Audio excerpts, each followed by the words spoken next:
If you've heard that the Kalashnikov or AK-47 is the most sold weapon in history, then today I'm here to add to that piece of information.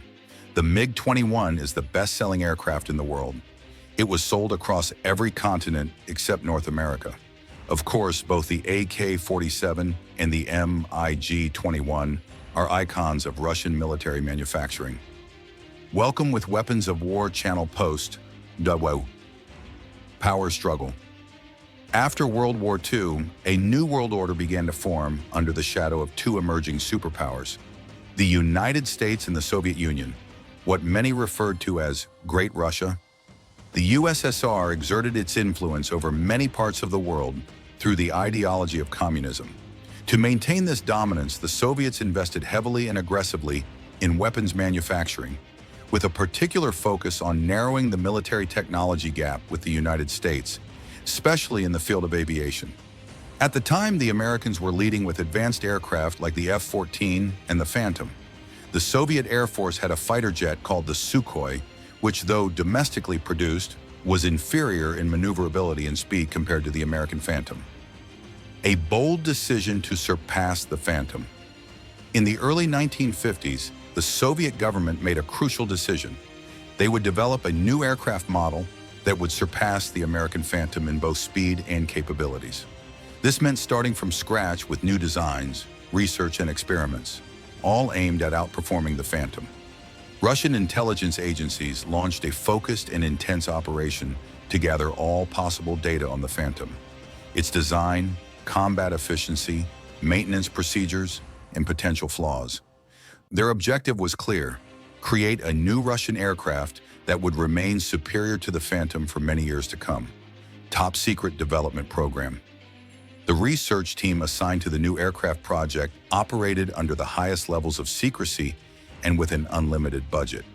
The Russian intelligence apparatus ensured complete security for the project, to the point where, even today, many members of that team remain unknown. Their mission was clear: produce a fighter that could outperform the Phantom for decades, yet cost less to manufacture. This was no easy task. To make things even more challenging, Soviet leadership demanded that prototype testing begin within a year. Engineering goals and division of labor. The team had two main objectives: increase speed and improve maneuverability.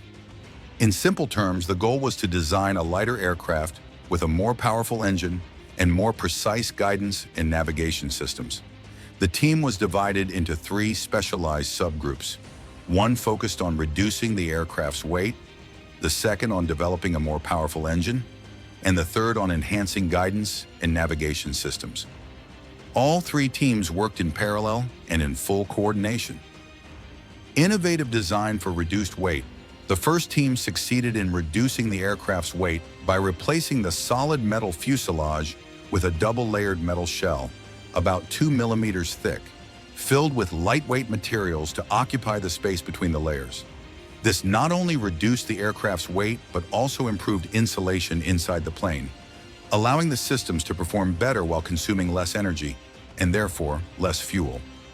This point would prove crucial later on. A smaller, more efficient engine. The second team developed a smaller yet more powerful engine by increasing the engine's RPMs. This innovation resulted in better performance using less fuel.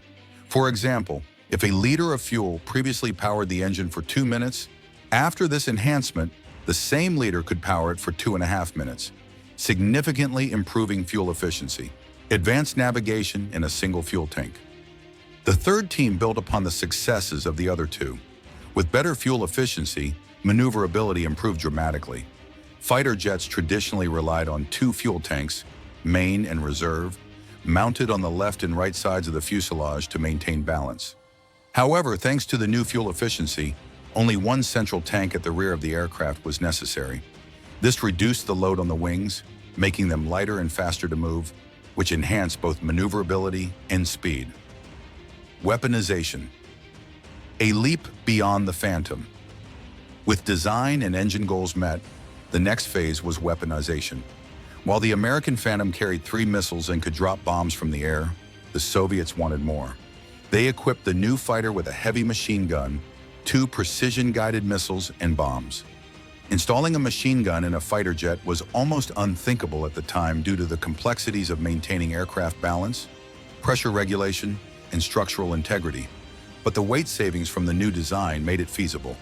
A half-inch machine gun was installed, allowing pilots to effectively target enemy aircraft at close range with high accuracy, a feature that would later prove crucial. The first test flights.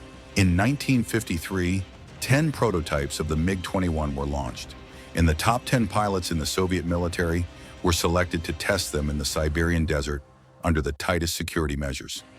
A variety of missions and flight scenarios at different altitudes and times were conducted.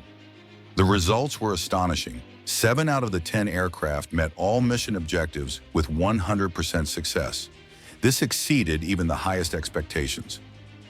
Mass production and secrecy. Following this success, the Soviet leadership ramped up production, increased pilot training, and built 2 factories dedicated to MiG-21 manufacturing, all under absolute secrecy. During the same period, the space race between the US and USSR was underway, capturing global attention. US intelligence focused heavily on Russian space experiments, which inadvertently helped mask the development of the MiG-21. It's even possible that this was part of the Soviet strategy, to distract the US with space research while secretly perfecting their next-generation fighter. The name MiG-21.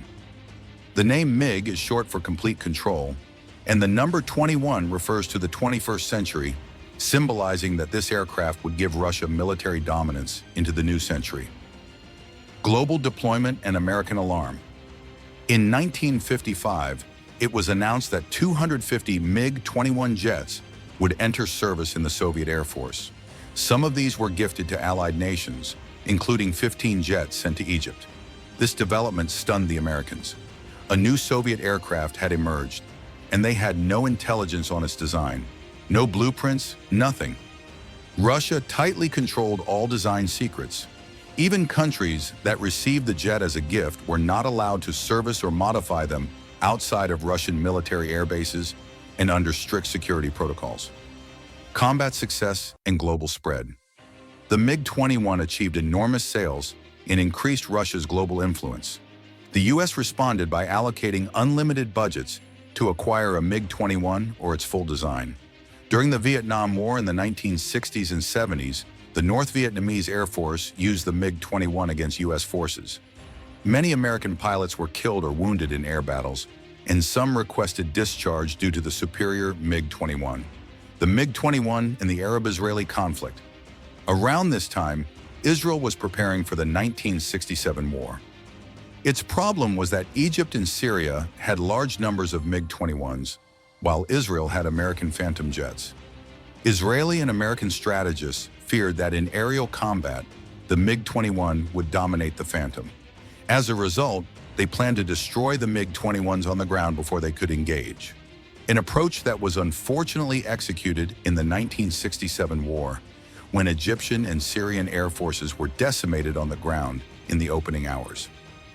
MiG-21 in the 1973 war and its legacy. The MiG-21 continued to prove its worth. In the 1973 war, Egypt deployed 220 MiG-21s and achieved aerial superiority in the early hours of the conflict.